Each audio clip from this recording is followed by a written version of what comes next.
அவரே எதிர்பார்க்காத வெற்றியை இந்த மக்கள் அவர் மீது திணித்தார்கள் என்று என்னுடைய அவர் எதிர்பார்த்த வெற்றி தான் அண்ணா. பல கருப்பை அண்ணா எதிர்பார்க்காத வெற்றி வேணா சொல்லலாம்.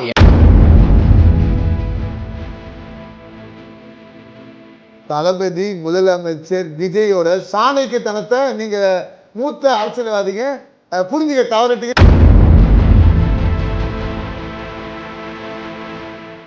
நாங்கள்தான் இவர் வருவார் நம்பவில்லை. இவர் ஒரு ஸ்பாயிலர் பாலிடிக்ஸ் நடத்த போகிறார். ஒரு 15 விழுக்காடு வாக்குகளை பெறுவார். இவர் யாருடைய வாக்கை பிரிப்பார்? இந்த வயசானவங்க எல்லாம் இப்படிதான் சொல்லிட்டு இருந்தாங்க. ஓல்டு பீப்புள் எல்லாம் பேசுற வார்த்தை இது.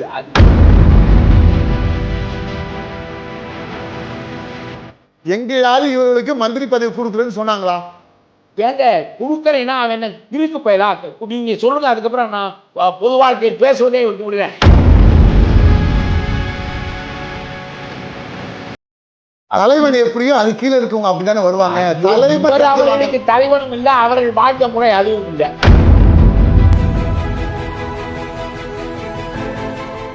தமிழ்நாட்டுல எந்த ஒரு முதலமைச்சரும் சொல்லாத பேச்சு, மக்கள் பணத்தை தொட மாட்டாங்க.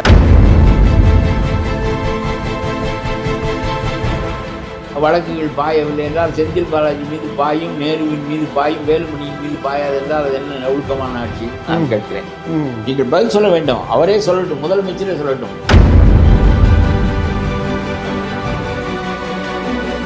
பழனிசாமிக்கு ஆதரவு அளிச்ச நீங்க அங்கிருந்து பிரிஞ்சுட்டு வந்து அந்த கோபத்துல பேசுறீங்கன்னு எடுத்துக்கலாமா?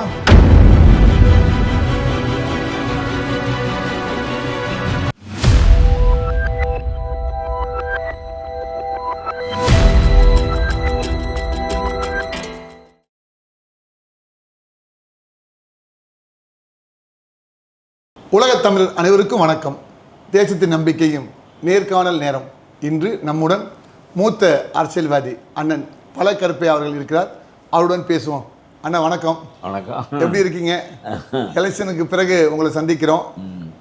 2026 தேர்தல் ஒரு வரலாறு திரும்பும் அப்படின்னு தமிழக வெற்றி கழக தலைவர் சொன்னார். ஒரு வரலாறு திரும்பும். 1967, 2026 சொன்ன மாதிரியே கில்லி அடிச்சு என்ன ஒரு மாற்றத்தை உருவாக்கி ஒரு வரலாறு திரும்ப வச்சார் இல்லையா? இல்லை, நான் இதை பற்றி ஒன்று சொல்கிறேன். அவரே எதிர்பார்க்காத வெற்றி அவருக்கு வந்தது. அவர் பொதுவாக நான் வருவேன் என்று சொன்னாலும் கூட அவரே எதிர்பார்க்காத வெற்றியை இந்த மக்கள் அவர் மீது திணித்தார்கள் என்பது என்னுடைய. அவர் எதிர்பார்த்த வெற்றி தான் அண்ணா. பல கருப்பை அண்ணா எதிர்பார்க்காத வெற்றி வேணா சொல்லலாம். எனக்கு எந்த ஒரு கட்சி தலைவர் ஆரம்பிக்கும் போது இந்த மக்கள் 50 ஆண்டுகளில் இவ்வளவு தலைகீழாக வாக்களிப்பார்கள்.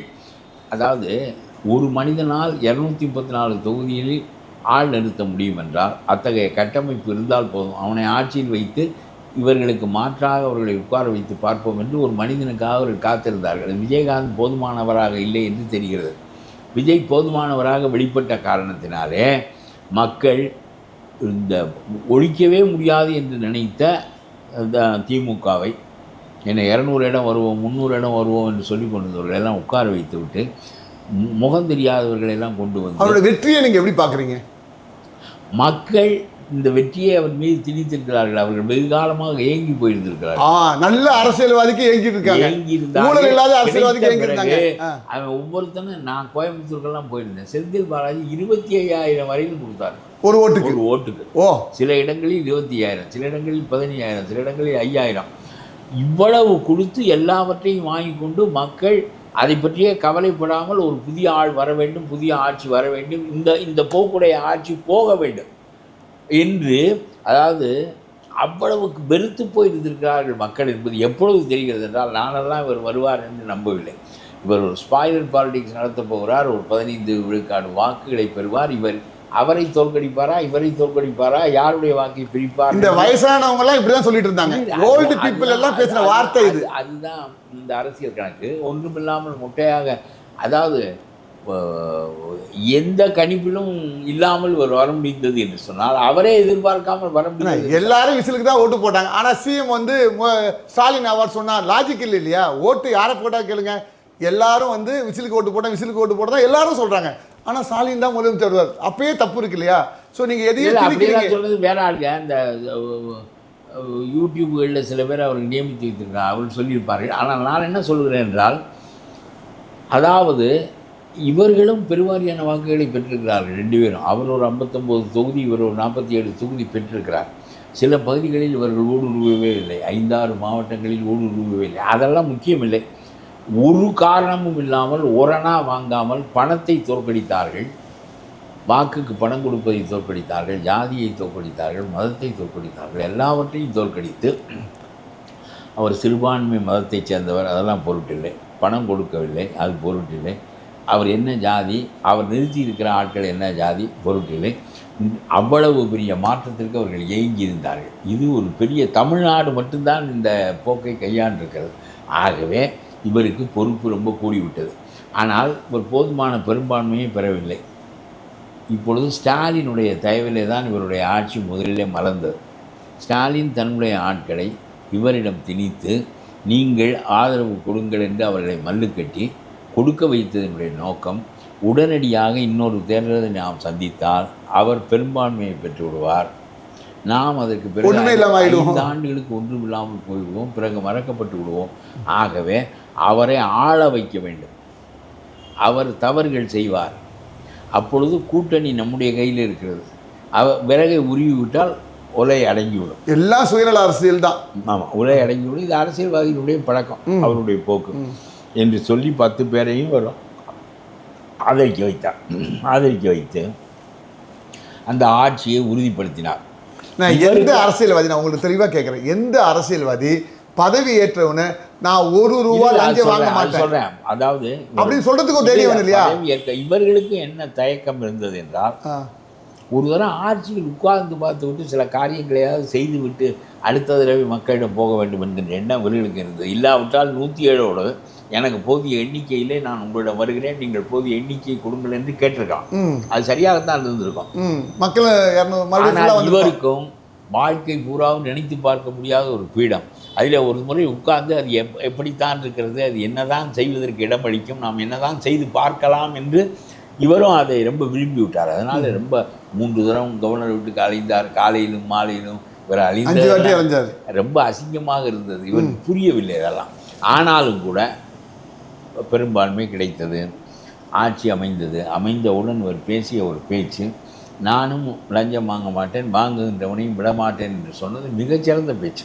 மிகச்சிறந்த பேச்சு. தமிழ்நாட்டில் எந்த ஒரு முதலமைச்சரும் சொல்லாத பேச்சு. மக்கள் பணத்தை தொடமாட்டாங்க. இல்லை, பழைய காலத்தில் சொல்ல வேண்டிய தேவையில்லை. அதாவது ஒரு பெண் ரொம்ப பத்தினித்தன்மை குறைந்து விட்ட காலத்தில் தான் நான் பத்தினியாக இருப்பேன் என்று சொல்ல வேண்டிய தேவை ஏற்படும். கேளுங்க, இயற்கையாகவே நாடு கற்புடையதாக இருக்கிற போது ஒவ்வொரு பெண்ணு இத்தகைய சூழ்நிலை. எத்தனை அரசியல்வாதிகளோட பழகி இருக்கீங்க, எத்தனை நீங்க எம்எல்ஏ இருந்திருக்கீங்க, எவ்வளவு ஊழலும் லஞ்சமும் இருந்திருக்கீங்க நீங்க பார்த்துருக்கீங்க, எவ்வளவு பார்த்துருக்கீங்க. அப்படி இருந்துட்டு ஒரு ஆள் சொன்னாருன்னா அதை பாராட்டுறது விட்டு குறை சொன்னா எப்படி? இல்ல, குறை இல்லைங்க. 50 ஆண்டுகளாக கெட்டு போயிருந்த காரணத்தினால் இந்த வார்த்தை கிச்சன் பிடிக்கிறது. இந்த வார்த்தைக்கு அவசியம் ஏற்படுது. எங்க வயசு 50, அந்த 50 வருஷமா நாங்க பார்த்துட்டு இருக்கோம் இல்லையா? லஞ்சம், தாசர் ஆபீஸ் போன லஞ்சம், ஊழல். நான் சொல்ல வருவது வேறு.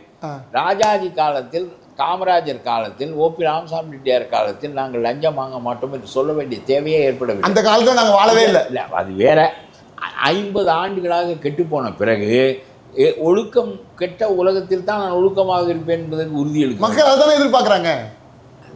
மக்களோட எதிர்பார்ப்பு சூழலில் இது பேச வேண்டிய தேவை ஏற்படுகிறது என்று சொல்றேன். அந்த அளவுக்கு மலிந்து விட்ட காரணத்தினால் இத்தகைய வாக்குறுதியை அவர் கொடுக்கிறார். ஆனால் இந்த வாக்குறுதியை கொடுத்து விட்டு இவர் அதில் வலுவாமல் இருப்பது என்பது எளிதானதில்லை.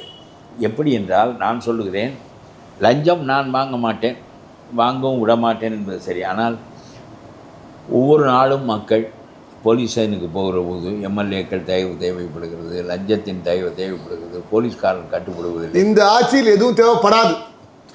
ஐயோ, நடைமுறையில் பார்ப்போம், இருங்க, அதெல்லாம் நடக்க வேண்டும் என்று. நேற்றே ஒரு சுற்றறிக்கை, சிஎம்டியில் ஒரு சுற்றறிக்கை, யாராவது எங்கேயாவது எதற்காவது காத்திருக்க வச்சிங்கன்னா, ஏன்னா எதுக்காவது நீங்கள் பணம் வாங்கணும்னு கேள்விப்பட்டா தொலைச்சி போடுவான் அப்படிங்கிற வார்த்தை, கிட்டத்தட்ட அப்படிங்கிற ஒரு வார்த்தை நம்ம பார்க்க முடியுது இல்லையா? ஸோ அப்போ எந்த அளவுக்கு என்ன போக வேண்டிய தூரம் ரொம்ப இருக்கு. இதில் அப்படின்னா நம்ம விவாதிக்க வேண்டியதே இல்லை. அதாவது போலீஸ்காரர்கள் எல்லா துறைகளும் கெட்டு போயிருக்கின்றன. மேலே இருக்கிறவர்களிலிருந்து கீழே இருக்கிற வரையிலும் பண்படுவதற்கு, இவர்கள் சரியாக இருக்கிறார்கள் என்ற நோக்கை நோக்கி அதிகாரிகள் திரும்புவதற்கு போலீஸ் திரும்புவதற்கு, தாசில்தார் திரும்புவதற்கெல்லாம் கொஞ்சம் கால அவகாசம் எடுக்கும். அதற்கு இவர் மட்டும் போதாது. இவருடைய மந்திரிகள் சரியாக இருக்க வேண்டும், மனிதர்கள் சரியாக இருக்க வேண்டும். மக்கள் அதை ரொம்ப விரும்புவார்கள். மக்கள் அதை விரும்புவார்கள். அது ஒரு முறை நடந்து பார்த்து விட்டால் பிறகு இத்தகைய ஆட்சி தான் வேண்டும் என்று கருதுவார்கள். அதிலெல்லாம் பிழை இல்லை. ஆனால் ஒரு பெண் தாசில்தார் ஆஃபீஸுக்கு ஒரு கோரிக்கையோடு போனால் அந்த கோரிக்கைக்கு எந்த பரிந்துரையும் இல்லாமல் நிறைவேற வேண்டும். அதிகாரிகள் இந்த காரியங்களை செய்வதற்கு தான் இருக்கிறார்கள், அது செய்து கொடுக்க வேண்டும். போலீஸ் காரன் அதற்காகத்தான் இருக்காங்க, செய்ய வேண்டும். முதலில் நீங்கள் ஏற்கனவே தப்பு செய்தவர்களெல்லாம் ஒடுக்க வேண்டும். இப்போ KN நேருவின் மீது வழக்கு போடப்படவில்லை, அந்த வழக்குகளெல்லாம் அமுக்கி வைக்கப்பட்டன. எவ்வளவு முயன்று பார்த்தார்கள், கோர்ட்டு உத்தரவு போட்டது வழக்கு தொடு என்று அவமதிப்பு செய்தார்கள். சுப்ரீம் கோர்ட்டில் இப்படி போய் நிறுத்தி வைப்பார்களே தவிர இப்பொழுது அந்த KN நேருவினுடைய வழக்கை திறக்க வேண்டும், அந்த வழக்கை போட வேண்டும், பயப்படக்கூடாது. அதே மாதிரி நீங்கள் புதிதாக நியமிக்கப் போகின்ற மந்திரிகளில் ஊழல் மிக்கவர்கள் உங்களுடைய கூட்டணியை சேர்ந்தவர்களாக இருப்பார்களே, ஆனால் அதற்கு பதில் சொல்ல வேண்டிய கட்டாயம் இவருக்கு வந்துவிடும், கெட்டு போய்விடும். ஏனென்றால் அவர்கள் இங்கே வருவது. நீங்கள் என்ன அறிவுரை சொல்கிறீங்கன்னா அவருக்கு? அதாவது வேலுமணி போன்றவர்கள், CV சண்முகம் போன்றவர்கள், புதுக்கோட்டை விஜயபாஸ்கர் போன்றவர்கள் எல்லாம் இங்கே வருவதற்கு ஏற்கனவே திளைத்தவர்கள் ஊழலில். ஓகே, அவர்களின் மீது ஏராளமான வழக்குகள் இருக்கின்றன. அவர்கள் இங்கே வருவதற்கு ஒரு நல்ல ஆட்சியை அவர் கொடுக்க போகிறார். போலீஸ் ஸ்டேஷனும் தாசில்தார் ஆஃபீஸும் எந்த குறுக்கீடும் இல்லாமல் இயங்கப் போகிறது. அதற்கு நாம் துணையாவோம் என்று வருகின்றவர்கள் இல்லை. அவர்கள் இதில் இருந்து கொளுத்தவர்கள், மறுபடியும் மந்திரி பதவிக்கு வந்தால் கொளுக்க முடியும் என்று நம்புகிறவர்கள். அவர்களுடைய தயவு இவருக்கு தேவைப்படுகிறது. இவ்வளவு பேசுறதுக்கு அப்புறம் கூட அவங்க இதே எண்ணத்தில் மந்திரி பதவி வந்து மறுபடியும் நான் நினைக்கிறேன். அவர்கள் ஒரு நாள் இரவோடு மாறி விடுவார்கள், ஒழுக்க சீலர்களாக மாறி விடுவார்கள், மனப்பாங்குகளை மாற்றிக்கொள். தலைவன் எப்படியோ அது கீழே இருக்கவங்க அப்படித்தானே வருவாங்க. அவர்களுக்கு தலைவனும் இல்லை, அவர்கள் வாழ்ந்த முறை அதுவும் இல்லை. என்ன நீங்க வேலுமணியும் மற்றவர்களும் வாழ்ந்த முறை அதுவா? அது இன்றைக்கு வரையிலும் அவர்கள் இந்த நாடு மாற வேண்டும். வேலுமணிக்கு இவங்களுக்கு அமைச்சர் பதவி கொடுத்து உட்காந்த மாதிரி பேசுறீங்க, அவங்க ஆதரவு கொடுத்துருக்காங்க, அவ்வளவுதானே? இதெல்லாம் நீங்க விரும்புவதை நான் பேசுவது என்றால் பேசுகிறேன். நான் பேசுவது நீங்க யதார்த்தத்தை பேசுங்க, உண்மையை பேசுங்க, அவ்வளவுதான். இல்லை, நீங்க விரும்புவதை நான் பேச மாட்டேன். நான் என்ன சொல்கிறேன், தொடக்கத்திலேயே நீங்கள் போகின்ற போது CV சண்முகம் வீட்டிற்கு போய் அவருக்கு மாலையை போட்டு ஒரு தப்பான மனிதனை அவர் கூட்டத்தை திரட்டுவதை உனக்கு மந்திரி பதவி தருகிறேன் என்று சொல்லி நீங்கள் கூட்டிக் கொண்டு வந்தால் நீங்கள் புரிஞ்சுங்க. தளபதி நீங்கள் ஒரு உறுதி சொல்லுங்க. நான் சொல்கிறேன், தளபதி முதலமைச்சர் விஜயோட சாணக்கியத்தனத்தை நீங்கள் மூத்த அரசியல்வாதிங்க புரிஞ்சுக்க தவறிட்டீங்கன்னு கேட்குறீங்க. அப்போ என்ன அப்படின்னா, ஸோ 108 தான் இங்கே மெஜாரிட்டி இருக்குது. அப்போ மெஜாரிட்டி தேவைன்னா வெளியே தான் ஆதரவு இருக்கணும். அப்போ நான் பார்க்குற பார்வை, அங்கே அதிமுகலேருந்து உடச்சிட்டு வந்து ஆதரவு கொடுக்குறவங்களோ ஆதரவு ஏற்றுக்கிறோம். எப்போ ஆதரவு கொடுத்தாங்களோ அப்போயே அவங்களுடைய 25 MLA பதவி போயிடுச்சுன்னு உங்களுக்கும் தெரியும், ஊருக்கும் தெரியும் இல்லையா? அப்போ தமிழ்நாட்டில் மீண்டும் அந்த இடைத்தேர்தல் 25 தொகுதிக்கு வரும். அந்த 25 தொகுதிக்கு இடைத்தேர்தல் வரும்போது ஆட்டோமேட்டிக்காக தாவேகா தொண்டர்கள் நிற்பாங்க, அங்கே தாவேகா ஜெயிக்கும், மெஜாரிட்டி வரும். எவ்வளோ பெரிய ஒரு சாணக்கிய தந்திரத்தை அழகாக ஒரு பாலில் அடிச்சிருக்காருன்னு நீங்கள் புரிஞ்சுக்கலையா? இந்த கூட்டம் எப்படி திரட்டப்பட்டது என்பதை உங்களுக்கு சொல்லுகிறேன். லாட்டரி சீட்டுக்காருடைய மனைவி பெரும் பணத்தை 5 பேர் மந்திரி ஆவார்கள். 5 பேர் மந்திரியானால் லீமா ரோஸ் ஒரு ஆள், 2 பேர் மந்திரியானால் லீமா ரோஸ் ஒரு ஆள், ஒருவரே மந்திரியானால் லீமா ரோஸ் மட்டும்தான். உங்களுடைய பணத்தை இந்த கூட்டத்தை திரட்டுவதற்கு செலவு இல்லாவிட்டால் அவனெல்லாம் சொன்னான், நான் ஏன் உன்னோடு வர வேண்டும், நீ 5 பேர் மந்திரி வாங்கி கொள்வாய், நாங்கள் 24 பேர் மொத்தம் 19 பேருக்கு எங்களுக்கு மந்திரி பதவி கிடைக்காதே, உன் பின்னால் நாங்கள் ஏன் வர வேண்டும் என்று கேட்டார்கள். சரி, உனக்கு வேண்டியதெல்லாம் நாங்கள் தருகிறோம், பண்ணிய செலவை தருகிறோம், மேற்கொண்டு பணம் தருகிறோம். நான் கேட்கிறேன், இந்த நாட்டிலே பெரிய ஒழுக்கமான ஆட்சி நடைபெறுவதற்காகத்தான் லீமா ரோஸ் இவ்வளவு பணத்தையும் கொடுத்து அவர்களை எல்லாம் தயார் செய்து கொண்டு வந்து இந்த நல்லாட்சி நடப்பதற்கு தான் துணை செய்கிறாரா? அதாவது இவர் நூற்றுக்கணக்கான கோடி ரூபாய்களை செலவு செய்து அதிமுக ஆட்களை பிரித்து கொண்டு வருவதற்கு. எடப்பாடிக்கும் நான் கட்சிக்கு பணம் தருகிறேன் என்று சொல்லித்தான் அவர் இடம் வாங்கினார். அவர் கொல்லிக்கட்டையால் தலையை சொலிந்து கொள்கிறோம் என்பதை அப்பொழுது அறிந்திருக்கவில்லை. இப்பொழுது இவர்தான் இவருக்கு எதிரான ஆட்சியை திரட்டி கொடுப்பதற்கு துணையாக இருக்கிறார். இவர்களுக்கெல்லாம் மந்திரியாக ஆனால் வழக்குகள் நம் மீது பாயாது. முதல் கட்டம் வழக்குகள் பாயவில்லை என்றால் செந்தில் பாலாஜி மீது பாயும், நேருவின் மீது பாயும், வேலுமணியின் மீது பாயாது என்றால் அது என்ன ஒழுக்கமான ஆட்சி? நான் கேட்கிறேன். நீங்கள் பதில் சொல்ல வேண்டும். அவரே சொல்லட்டும், முதலமைச்சரே சொல்லட்டும். நேருவின் மீது வழக்கு பாயும், செந்தில் பாலாஜி மறுபடியும் உள்ளே வைக்கப்படுவார். ஆனால் வேலுமணியும் விஜயபாஸ்கரும் மற்ற சி.வி. சண்முகமும் வெளியே திரிவார்கள், மந்திரிகளாகவே உழவுவார்கள் என்று சொன்னால் அது என்ன நல்லாட்சி? பழனிசாமிக்கு ஆதரவு அளிச்ச நீங்க அங்கேருந்து பிரிஞ்சுட்டு வந்து அந்த கோபத்துல பேசுறீங்கன்னு எடுத்துக்கலாமா? நான் அந்த கட்சியில இல்லையே. இல்ல அந்த கட்சிக்கு தான் நீங்க ஆதரவு அளிச்சிட்டீங்க. பழனிசாமி அதிமுகக்குள்ள ஒரு பிரிவு ஏற்பட்டுச்சு. நான் எந்த கட்சியும் இல்லை, நான் தனி கட்சி தான், தனி சிந்தனை தான். இருப்பதற்குள் பரவாயில்லை என்று நான் அதை ஆதரித்தேன் என்பது உண்மைதான். நான் இவரை ஆதரிக்கவில்லை என்பது உண்மைதான். நல்லாட்சி வரக்கூடாது என்று இல்லை, வெற்றி பெறுவதற்கான வாய்ப்பில்லை, எல்லாம் மோசமான கூட்டத்தை வைத்துக் கொண்டு நல்லாட்சியை தருவது என்பது எளிதில்லை என்று இப்பொழுதும் எனக்கு அந்த ஐயம் உள்ளுக்குள் ஓடிக்கொண்டே இருக்கிறது. ஏனென்றால் ஒரு மனிதன் ஆளுகிற மன்னர் ஆட்சி இல்லை இது. அதிகாரிகளெல்லாம் அப்படியே கட்டுப்படுவதற்கு பலரும் அதில் அதிகாரம் செலுத்துவார்கள். ஆகவே அந்த அதிகாரங்களெல்லாம் தவறாக பலரால் பயன்படுத்தப்படுவதற்கான வாய்ப்பும் பிறகு தண்டிக்க. இப்போ நான் என்ன சொல்கிறேன், தொடக்கத்திலேயே நீங்கள் போகின்ற போது சி.வி. சண்முகம் வீட்டிற்கு போய் அவருக்கு மாலையை போட்டு ஒரு தப்பான மனிதனை அவர் கூட்டத்தை திரட்டுவதை உனக்கு மந்திரி பதவி தருகிறேன் என்று சொல்லி நீங்கள் கூட்டிக் கொண்டு வந்தால் 110 பேரை வைத்துக்கொண்டே நீங்கள் 120 பேரை வைத்துக்கொண்டு அரசாளுங்கள். 10 ஆள் ஸ்டாலினுடைய ஆள்.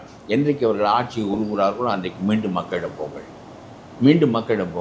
இவர்கள் ஸ்டாலின் தன்னுடைய ஆட்களை வேண்டுங்காலம் வரையிலும் என்னோடு வைத்திருந்தார்.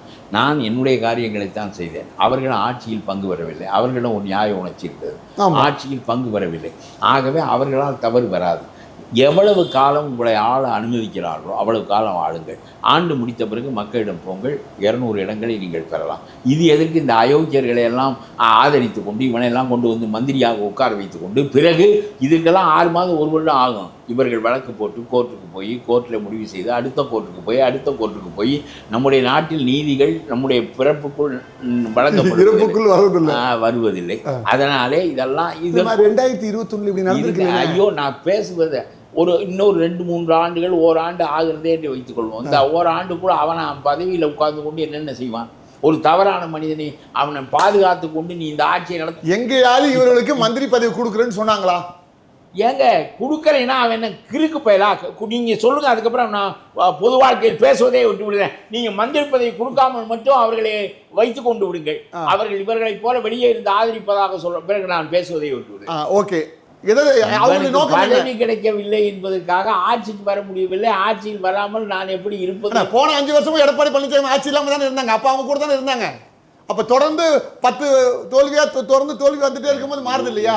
ஒரு இயக்கம் தோற்கிறது வெற்றி பெறுகிறது அது முக்கியம் இல்லை. எத்தனை தடவை தோற்றும். ஜெயலலிதா ஒரு முறை 4 இடங்களில் வெற்றி பெற்றார்.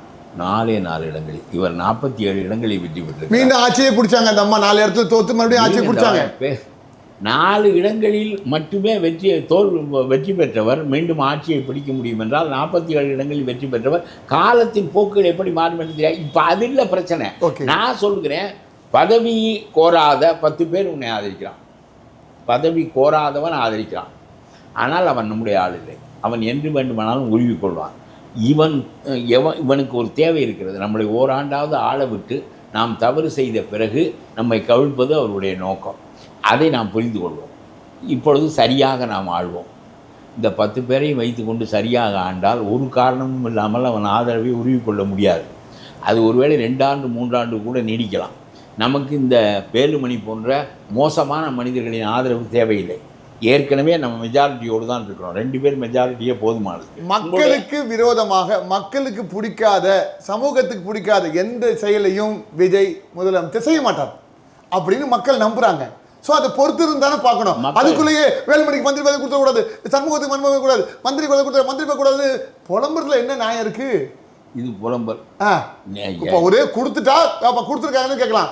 அந்த மாதிரி எந்த சிந்தனையும் இல்லாத இருக்கும்போது ஐயோ கொடுத்துருவாங்கன்னு ஒரு ஏடிஎம்கே காரனா நீங்க புலம்புற மாதிரி தெரியுது. எனக்கு தெரியல, நான் ஏடிஎம்கே காரன் இல்லை, எத்தனை தரம் சொல்றதுன்னு எனக்கு தெரியல. எதற்கு லீமா ரோஸ் இவ்வளவு பணம் செலவழித்து இவர்களை திரட்ட வேண்டும்? இவர்கள் ஏன் மந்திரி பதவியை வாங்காமல் இங்கே வர வேண்டும்? இதை செய்தால் இவரால் வெற்றி பெற முடியும், நான் ஒப்புக்கொள்கிறேன். செய்தாரா இல்லையா காலம் பதில் சொல்லும். அதாவது முரண்கள் இருக்கிறது. தவறான மனிதர்களை உள்ளே வைத்துக் கொண்டு சரியான ஆட்சியை கொடுக்க முடியாது என்பது எனக்கு தெரிந்த சிந்தனை. அவ்வளவுதான். அப்ப நீங்க என்ன பண்ணோம் தம்பி விஜய் அவர்களே? இந்த மாதிரி ஆட்கள்லாம் இருக்காங்க, பார்த்துக்குங்க. மந்திரி பதவியெல்லாம் எதுவும் கொடுத்துடாதீங்க. முடிஞ்ச வரையும் ஆதரவு கொடுக்குறாங்களா? தானே சொல்கிறேன். இப்போ நான் சொல்கிறது நடத்த முடியாது என்று சொல்வதனுடைய பொருள் செய்யாதே என்பதுதான். நீங்கள் பாருங்க, இந்த ஆட்சி விஸ்வரூபம் எடுக்கும். பல பேருக்கு அது வயிற்றுல புளிய கலக்கும். நம்புங்க. நான் பேசுவது வேறு, நீங்கள் பேசுவது. விஸ்வரூபம் எடுக்க வேண்டும், நல்ல ஆட்சி நடக்க வேண்டும், யார் ஆண்டால் என்ன. நான் ஒரு கருத்து எப்பொழுதும் சொல்வேன், நம்ம திருவண்ணாமலை கோயிலுக்கு தர்மகர்த்தாவாக இருக்க வேண்டிய தேவையில்லை. கோயில் தூய்மையாக வைத்துக் கொள்ளப்படுமானால் நமக்கு சாமி கும்பிட்டு வர்றது தான் சௌரியமான வேலை. அந்த வேலையை தூக்கி போட்டுக்கணும். இவன் சுத்தம் பண்ணானா 6 கால பூஜைக்கு எண்ணெய் போணுச்சா பூ போணுச்சான்னு கேட்டுக்கிட்டு இருக்கிறது நம்முடைய வேலை இல்லை. அதை ஒழுங்காக ஒருவன் பொதுப்பணியாக செய்வதற்கு அங்கே ஆள் இருந்தால், நேரம் உள்ளவன் இருந்தால், நாம் சாமி கும்பிடுவதோடு நிறுத்தி கொள்ளலாம். அது மாதிரி எனக்கெல்லாம் அரசியலுக்கு வர வேண்டிய அவசியமே கிடையாது. அரசியலில் நீங்கள் சிறப்பாக செயல்பட முடியும் என்றால் நாமெல்லாம் எதற்கு எல்லாரும் அரசியலுக்கு போகணும்? நம்முடைய சொந்த வேலைகளை பார்க்கலாம். எதுக்கு அரசியலில் போய் என்ன செய்ய போகிறோம்? அவர்கள் ஒழுங்காக ஆட்சியை கழிச்சிட்டு நீங்கள் வந்து அப்படி தேர்தலை வச்சு ஜெயிச்சு வாங்க. இதான் உங்களுடைய கருத்தாக இருக்குது. எது இப்போ இப்படி சுச்சுவேஷனில் இருக்குது, அதனால் இவங்களுடைய ஆதரவுலாம் எடுத்துக்காதீங்க. இதை விட இல்லைங்க, இவர்களே கூப்பிட வேண்டாம். நான் சொல்கிறேன், இப்போ இருக்கிற மெஜாரிட்டியே போதுமானது. இந்த 10 பேர் ஆட்சிக்கு வராமல் ஆதரவு கொடுக்குறார்கள், அது போதுமானது. என்றைக்கு அவர்கள் உருவுகிறார்களோ அன்றைக்கு மக்களிடம் போங்கள். மக்கள் உங்களுக்கு வாக்களிப்பார்கள். அதற்குள் எத்தனை சட்டங்கள் சரியாக செய்ய வேண்டுமோ அதெல்லாம் செய்யுங்கள். எப்படி மக்களை பழக்கப்படுத்த வேண்டுமோ பழக்கப்படுத்துங்கள். எப்படி உங்களுடைய ஆட்களை கட்டுக்குள் வைத்துக் கொள்ள முடியுமோ கட்டுக்குள் வைத்துக் கொள்ளுங்கள். தானாக ஆட்சிக்கு வருவீர்கள் என்று நான் சொல்கிறேன். அது செய்ய முடியுமா என்பது எனக்கு என்ன ஐயம் என்றால், தொலைக்கிறார். அப்படி தப்பான மனிதர்களை நோக்கியா அந்த மனித மனம் போகாது. இந்த ஆளுகளை வீட்டுக்கு போய் இவர்களுக்கு வரிசையாக லீமாரோஸ்லேருந்து எல்லாருக்கும் பொன்னாடை பொருத்திய போது ஒரு கூச்சம். தமிழ்நாட்டு அரசியல் லாட்சிக்காரன் கையிலே போகுது. இதையெல்லாம் ஒடுக்குவதற்கு வரால் முடியுமா என்று எனக்கு தெரியவில்லை. ரொம்ப சங்கதி இருக்கிறது. பிஜேபி மத்தியில் ரொம்ப வெறியோடு ஆளுகின்ற கட்சி. நீங்கள் ஒரு மென்மையான போக்கிலே இருக்கிறவர்கள், கடுமையாக விமர்சனம் செய்து பழக்கமில்லை. மோதினால், அதாவது சீமானையும் போய் பார்த்து வைத்துக் கொள்வோம், விஜயகாந்த் சம்சாரத்தையும் பார்த்து வைத்துக் கொள்வோம், எல்லாரையும் பார்த்து வைத்துக் கொள்வோம். கொஞ்சம் முனை இல்லாமல் நம் மீது இது அரசியல் நாகரிகம் தானே சொல்கிறாங்க. நாகரிகங்க. ராஜாஜியை போய் பார்த்தார் அண்ணா, நாகரிகம். பெரியாரை போய் பார்த்தா நாகரிகம். அண்ணா இது காமராஜரை பார்த்தா நாகரிகம். சீமானு இந்த தோழன் துருத்தி எல்லாம் பார்ப்பது நாகரிகமா? இந்த காலத்துல நீங்க உங்களுடைய யார் அரசியல் இருக்காங்களோ அவங்கள தானே பார்க்க முடியும். சரி, போயிட்டு போகுது. இதெல்லாம் உங்களுடைய பார்வை, அதெல்லாம் போயிட்டு போகுது. நான் என்ன சொல்கிறேன்னா, மத்திய அரசாங்கம் பாராளுமன்ற இடங்களை குறைக்க போகிறது. நீங்கள் பேச வேண்டும். உங்களுடைய முதலமைச்சர் உரையிலேயே இதை பேசியிருக்க வேண்டும். உங்களுக்கு இந்த பதவியில் கொஞ்ச நாள் முதல்ல உட்கார்ந்து பார்ப்போம் என்கின்ற எண்ணத்தினால் எல்லாவற்றிலும் பின்தங்குகிறீர்கள். நீங்கள் பாராளுமன்ற இடங்களை ஒரே நாளில் எல்லாத்தையும் செய்ய முடியாது இல்லையா? முதலமைச்சர் உரையில் முக்கியமானது இதுதான். அப்புறம் வேற என்ன பேசுறது? ஆகாத பேச்செல்லாம் அவருடைய பேச்சினுடைய வரியில் எந்த வரியை எடுத்து விட்டு எந்த ஆகாத வரிகள் 1000 இருக்கின்றன. எழுதி கொடுப்பது தானே. எழுதி கொடுப்பதில் நீங்கள் இந்த மதச்சார்பற்ற தன்மை காக்கப்படும். எந்த விதத்தில் இது நுழைந்தாலும் தமிழ்நாடு ஏற்காது. பேசியிருக்காரு முதலமைச்சர். பார்ப்போம், மோத போகிறார்ல, அப்புறம் நம்ம பார்ப்போம். நீங்கள் சொல்கிறிய இது நீ சோதனையே செய்ய வேண்டாம், முடிவாகிவிட்டது என்று சொன்னால் நான் பேச வேண்டிய தேவையே இல்லை. அதாவது இந்த பாருங்க, ரொம்ப முக்கியமானது, மோடி பேசுகிறார். 130 இடங்களாக உத்தரப்பிரதேசத்துக்கு என்று ஸ்டாலின் கேட்கிறார். அவரோடு முலாயம் சிங் கூட்டு சேர்க்கிறார். உத்தரப்பிரதேசத்துக்கு எதிரானவர்களோடு இவர் கூட்டு சேரலாமா என்று அங்கே பேசுகிறார். நான் சொல்லுகிறேன், எல்லாருக்கும் அவரவருக்குரிய பாராளுமன்ற இடங்கள் கிடைப்பதற்கு, நமக்கு 32 குறைவதற்கு, அவர்கள் 132 ஆவதற்கு நாம் கடுமையான எதிர்ப்பு தெரிவித்தாக வேண்டும். தப்பான எதிர்ப்புகளை இவர்கள் தெரிவித்தார்கள். வாக்காளர் பட்டியலை திருத்துவதை குற்றம் சொன்னார் நம்முடைய ஸ்டாலின். அவருக்கு குளத்தூரில் உள்ள தப்பான வாக்காளர்லாம் போய்விட்டால் வெற்றி பெற முடியாது என்றன. இவர் எதுக்கு 10,000 பேரை கூட்டிக் கொண்டு போய் போராடினார்? வாக்காளர் பட்டியலில் என்ன தப்பு? செத்தவனெல்லாம் வாக்களித்து கொண்டிருந்தான், இப்பொழுது வாக்களிக்கவில்லை. 3 இடத்துல வாக்களித்து கொண்டிருந்தான், 3 இடத்திலும் வாக்களித்தான், இப்பொழுது வாக்களிக்கவில்லை. இது சரியான செயல். இதற்கு போய் எதற்கு ஆர்ப்பாட்டம் பண்ண? எது ஸ்டாலின் செய்தாலும் அதற்கு சொல்லுவார். நீட்டை கொண்டு வந்ததே ஸ்டாலின் தான், உன்னால் ஒழிக்க முடியாது. இப்போ நீட்டுக்கு சொல்லுகிறாய், பாராளுமன்ற இடங்களுக்கு சொல்ல வேண்டாமா என்று கேட்கிறேன் நான். பாராளுமன்ற இடங்களுக்கு அல்லவா முதலில் சொல்லியிருக்க வேண்டும். நீ என்ன சொல்ல வேண்டும்? தமிழ் தனியானது, தமிழ் இனம் தனியானது, தமிழர்களுடைய சமயம் தனியானது. ஆகவே இதற்குள் இந்துத்துவா அல்லது வேறு எந்தவித ஆதிக்க சக்திகளும் நுழைவதற்கு நாங்கள் இடமளிக்க மாட்டோம் என்று எடுத்தவுடன் சொன்னால் மலரும் மத்திய அரசு. ஒரு முதலமைச்சராக இருந்து சொல்கிறாய், ஒரு நடிகனாக இருந்து நீ சொல்லவில்லை. பேச வேண்டியதெல்லாம் விட்டு நீங்கள் வந்து எனக்கு சார்பு கற்பித்து உங்களுக்கு ஆக போவது என்ன என்று கேட்கிறேன். என்னுடைய கேள்வி என்னன்னா, பதவியை வந்து ஏற்று நிரூபிச்சு ஒரு நாள் தான் ஆகுது. ஒரு நாளுக்குள்ளேயே நாட்டுக்கு நல்லது செய்ய வந்த ஒரு மனுஷனை இப்படி எல்லாரும் கிரிட்டிசிசம் பண்ணிட்டு இருந்தா எப்படி நல்லது செய்யணும் ஒருத்தன் வருவான்? போங்கடா இந்த வலயத்துல இப்படி அப்படின்னு அந்த எண்ணம் ஏற்படாதா? செஞ்ச விஷயத்தை பாராட்டி சரியா இதெல்லாம் செய்யணும்னு சொல்றது அறிவாளி. அதை விட்டுட்டு ஒரு நாள் தான் 24 மணி நேரம் தான் ஆகுது. இப்ப நம்ம உட்காந்துருக்க பேசிட்டு இருக்க நேரத்துல அப்படி மெஜாரிட்டியை நிரூபிச்சு அதுக்குள்ளேயே எத்தனை வருஷமா ஸ்கூலுக்கு இருந்த அந்த டாஸ்மாக் கடையை மூடி இருக்காரு. அது ஒரு பெரிய விஷயமா நம்ம பேச வேணாமா? இருக்கிற அதையும் மூடுங்க அப்படின்னு சொல்ல வேணாமா? இதெல்லாம் பண்ணிருக்கீங்க. இந்த பாருங்க, தமிழ்நாடு முழுவதிலும் 700 கடைகளை நீங்கள் அகற்றி விட்டால் தூரத்தில் இருக்கிற கடைகளில் போய் குடிப்பார்களே தவிர மதுவிலக்கு அகற்றப்படுவது போன்ற ஒரு பெருமையை நீங்கள் அதற்கு வலிக்கக்கூடாது. இதை விட பெரிய காரியங்களாக தான் நடக்க வேண்டும். மத்திய அரசாங்கம் உங்களுக்கு பெரிய மண்டையடியாக இருக்க போகிறது. தமிழ் தன்னுடைய தனித்தன்மையை இழக்கப் போகிறது. இதெல்லாம் உங்களுக்கு தமிழை பற்றி தெரியாது, தமிழ் இயக்கத்தை பற்றி தெரியாது. திராவிட முன்னேற்ற கழகம் தோற்கடிக்கப்பட வேண்டுமே தவிர திராவிட இயக்கம் தோற்கடிக்கப்படக்கூடாது என்று கருதுகிறவெல்லாம். திராவிட இயக்கம் தோற்கடிக்கப்படக்கூடாது. உங்களுக்கு அந்த உணர்வுகளெல்லாம் கிடையாது. உங்களுக்கு அதில் பழக்கமில்லை. அதுக்கு பழக்கமுடைய மனிதர்களை வைத்துக்கொண்டு நீங்கள் அதை ஒழுங்குபடுத்திக் கொள்ள வேண்டும். தமிழ் மண் தனித்தன்மையுடையது, தமிழ் மொழி தனித்தன்மையுடையது. இது உங்களுக்கு மொழிவழி சிந்தனைகள் கிடையாது, இயக்க சிந்தனைகள் கிடையாது. எந்த வரலாற்றோடும் நீங்கள் வந்த மனிதர் கிடையாது, இந்தியை எதிர்த்த மனிதர் கிடையாது, வடபுலத்து அநீதிகளை அதற்கு எதிராக போராடிய மனிதர் கிடையாது. ஆட்சிக்கு வந்து நீங்கள் நியாயமான ஆட்சியை தந்தாலே போதுமானது. மற்ற காரியங்களெல்லாம் மற்றவர்கள் பார்த்து கொள்ளலாம். அது உங்களுக்கு தெரியாது. ஒரு ஆட்சியில் இருக்கிற மனிதன் தான் அதை மோதி தகர்க்க முடியும். இதெல்லாம் நீங்கள் செய்ய வேண்டும் என்று நான் சொல்ல வருகிறேனே தவிர உங்களுடைய ஆட்சி போய் இந்த மோசமான 2 கட்சிகளினுடைய ஆட்சிகளும் போனதை மக்கள் பெரிய புரட்சியாக செய்திருக்கிறார்கள். அதற்குரியதை செய்வதற்குரிய தைரியத்தோடு செயல்படுங்கள். நீங்கள் தப்பான மனிதர்களை கூட்டிக் கொண்டு வந்து இதை செய்ய முடியாது. லஞ்சம் வாங்காமல் ஆட்சி நடத்துங்கள், அது வந்து போதுமானது. வேறு எதுவும் செய்ய வேண்டிய தேவையே இல்லை. அதுவே ஆட்சியினுடைய வெற்றி. மக்கள் பெரிய மகிழ்ச்சி அடைவார்கள். அதை விட்டுவிட்டு அதை செய்வதற்கு தப்பான மனிதனை கூட்டிக் கொண்டு வராதே என்று நான் சொல்கிறேன். ஓநாய்களை பக்கத்தில் வைத்துக்கொண்டு நீங்கள் காரியங்கள் செய்ய முடியாது. ஓநாய்கள் உங்களையும் அடிக்கும் ஒரு நாளைக்கு. இப்போ தமிழக வெற்றி கழக ஆட்சி செய்கிறதுக்கு இடதுசாரி வலதுசாரி அப்புறம் விசிகா எல்லாருமே ஆதரவு கொடுத்துருக்காங்க. முஸ்லீம் அந்த எல்லாமே ஆதரவு கொடுத்துருக்காங்க. அடுத்த தேர்தல் வந்தால் இவங்க தமிழக வெற்றி கழகத்து கூட நிற்பாங்களா இல்லை மறுபடியும் திமுக கூட போயிடுவாங்க? ஏன்னா அவங்க திமுக கூட கூட்டணியில் இருக்கும், ஆனால் இங்கே ஆதரவுன்னு ஒரு வித்தியாசமான ஒரு கணக்கு சொல்கிறாங்க இல்லையா? எப்படி பார்க்குறீங்க? அதனால் அவர்கள் அந்த பக்கம் தான் நிற்பார்கள் என்று நான் நினைக்கின்றேன்.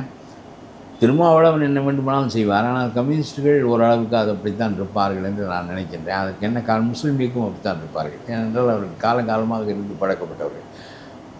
இவர்களுடைய ஸ்டாலினுடைய தூண்டுதலில் தான் அவர்கள் ஆதரவு கொடுக்க வந்தார்களே தவிர அவர்கள் நாங்கள் திமுகவை சேர்ந்தவர்கள், அந்த அணியில் வென்றவர்கள், உனக்கு ஆதரிக்க முடியாது என்று சொன்னவர்கள் திரும்ப வந்து ஆதரித்ததற்கு காரணம் ஸ்டாலின் போ, நீ என்ன அங்கே ஆதரிக்கவா போகிற, ஒரு நாளைக்கு உருவி கவுக்கிறதுக்கு தானே போகிற போ என்று சொல்லி அனுப்பி வைத்தார். அதனால் இவர்கள் பெரும்பகுதி திமுகவோடு இருக்க வேண்டும் என்று நினைப்பதற்கு எனக்கு ஒரே ஒரு காரணம்தான் தோன்றுகிறது. பிஜேபி எதிர்ப்பில் இவர் தாக்கு பிடிக்க மாட்டார், ஆனால் திமுகவோடு இருந்து அதை தாக்கு பிடித்து நடத்தலாம் என்று அவர்கள் கருதுகிறார்கள் என்று தான் எனக்கு தோன்றுகிறது. ஆகவே அவர்கள் சொல்லுகிற அந்த கொள்கை எதிர்ப்பு என்ற நிலைப்பாட்டுக்கு கம்யூனிஸ்டுகளுக்கு பிஜேபியோடு சேர்ந்த அதிமுக சரியாக வராது. இவர் 2 கட்டான் போக்குடையவர். இவர் பிஜேபியோடு சேர மாட்டார் என்றாலும் சேர்ந்தாலும் சேராவிட்டாலும் ஒரு போக்கில் தான் இருப்பார். இவரை வைத்து கொண்டு இவரை போர்க்கருவியாக வைத்து அவர்கள் போரிட முடியாது. திமுக வலிமையான கட்சி, ஆகவே அதை போர்க்கருவியாக கூட்டணி கட்சியில் கொஞ்சம் பேர் திமுகவில் போனாலும் ஆச்சரியப்படுவதற்கு இல்லை. அடுத்த எலெக்ஷன்ல சொல்ல வரீங்க? அவர்களோடு தான் இருப்பார்கள். இதுவரையிலும் அவர்களோடு தான் இருக்கிறார்கள். அவங்களுக்கு தெரியுமே இனிமேல் போனால் தோற்றுருவாங்க அப்படின்னு. விஜய் வந்து நல்லா செய்கிறாரு அப்படின்னு அந்த என்ன போது வேறு முடிவு எடுப்பார்கள். அதெல்லாம் வேறு. அவர்கள் நம்புகிறார்கள் இன்னமும் இது தற்செயலாக நிகழ்ந்து, அவர்கள் நம்புகிறார்கள் தற்செயலாக நிகழ்ந்து விட்டது. ஆகவே ஆனால் நமக்கு ஒரு பிஜேபி எதிர்ப்புக்கு இதுதான் வலுவான இடம். அவர்களோடு சேர்ந்து தான் போராட முடியும். நமக்கு அகில இந்திய அரசியலும் இருக்கிறது, வெறும் தமிழ்நாட்டு அரசியல் மட்டும் இல்லை. சிபிஎம் கேரளாவில் இருக்கிறது, மேற்கு வங்கத்தில் இருக்கிறது. ஆகவே அவர்கள் அந்த நிலைப்பாடு எடுத்தது சரியானது தான். அவர்கள் வெளிப்படையாக என்றைக்கு வேண்டுமானாலும் வெளியே போய்விடுவோம் என்று சொல்லிக்கொண்டு தான் உன்னை ஆதரிக்கிறார்கள். அதுவரையில் உன்னை ஆண்டால் போதும். அதற்குள் உன்னுடைய கொள்கைகளெல்லாம் நிறைவேற்றி பிரகடனம் செய்து மக்களை பதப்படுத்தினால் போதும். பிறகு மக்களிடம் போய் நீ பெற்றுக்கொள்ளலாம், ஆதரவை பெற்றுக்கொள்ளலாம். இந்த மோசமான மனிதர்களை எல்லாம் கூட்டி கொண்டு வந்து மந்திரியாக ஆக்கி நீ இதை செய்ய முடியாது, மக்கள் உன் மீது நம்பிக்கை இழந்து விடுவார்கள். நம்ம வேலுமணி இப்போ அங்கே போயிட்டாரா, சரி இப்படி தான் விளங்கும் இந்த ஆட்சி என்று முடிவு கொள்வார். ஆமாம் ஆமாம், அதில் பார்வையே ஆகவே நீங்கள் செய்கின்ற காரியம் தவறானது. அவர்களுக்கு மாலையிடுவதும், அப்போ நம்மளுக்கு ஒரு காரியம் நடக்க வேண்டுமென்றால் தப்பானவனுக்கு மாலையிட்டு அவனை தூக்கி கொண்டு மடியில் வைத்து பிறகு நான் சரியாக நடப்பேன் என்று சொன்னால் அது நடக்க முடியாது. ஓநாய்களை வைத்து கொண்டு ஆட்டு மந்தையை காக்க முடியாது. ஸோ இவ்வளோ நேரம் ஒதுக்கி எங்களுக்கு நேர்காணல் கொடுத்ததுக்கு மிக்க நன்றி. மீண்டும் ஒரு தேசத்தின் நம்பிக்கையின் நேர்காணல் நேரத்தில் சந்திப்போம். நன்றி, வணக்கம்.